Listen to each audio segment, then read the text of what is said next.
Alright class, so here it is. I am going to show you how to go about combining and uncombining parts as necessary. So when you are building objects, or when you're building a complex piece like this lamp, you build as you please. That is, you decide what part to build, and you build it all individually. And then comes a time when you have to put it all together, and you assemble it like this, part by part, piece by piece. But that's not enough. What we want to do is this: ask ourselves this very simple question. In reality, what parts are supposed to be fused together? So for example, look at this. This already is fused together in one chunk. That's fine. But look at this. This piece and this piece look different, right? Now, in reality, we want this fused. These two need to be the same thing. So, well, let's combine it. So we select this, and you just go to Mesh and say Combine. There. So it becomes one object. Now, if you felt like you made a mistake, you can uncombine. You just select that object again, and you go to Mesh and say Separate. There. Now, I'm going to combine it now, because I do want it together. But know that when you combine things, its center point need not be exactly where it's supposed to be.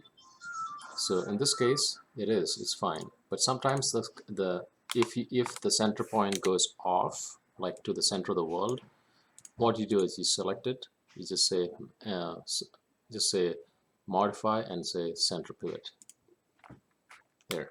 And you can fine-tune its positioning by going to another view, for example, like this.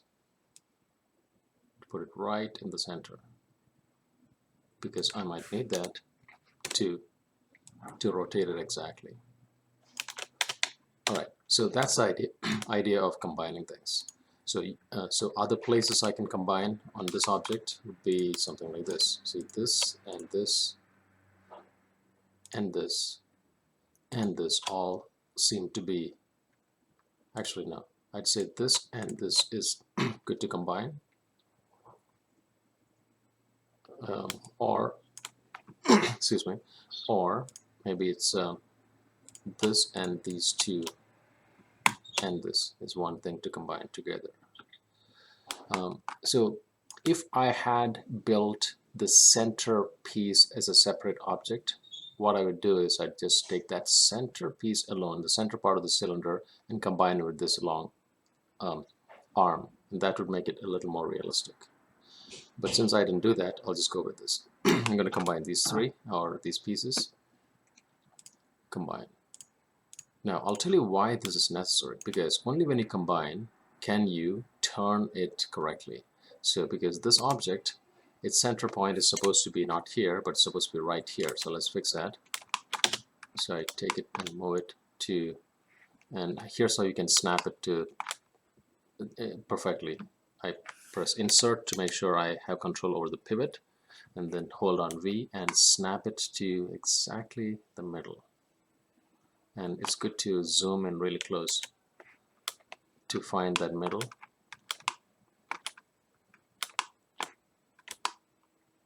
There. Great. Now I insert once more. So now you'll see why it's why excuse me, we spend the time to combine it, because now notice now that I can turn it exactly in the most realistic fashion.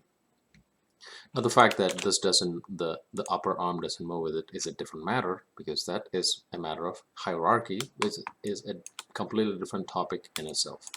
So this concludes this little presentation on how the thinking of combining and uncombining and shifting the pivots of these objects.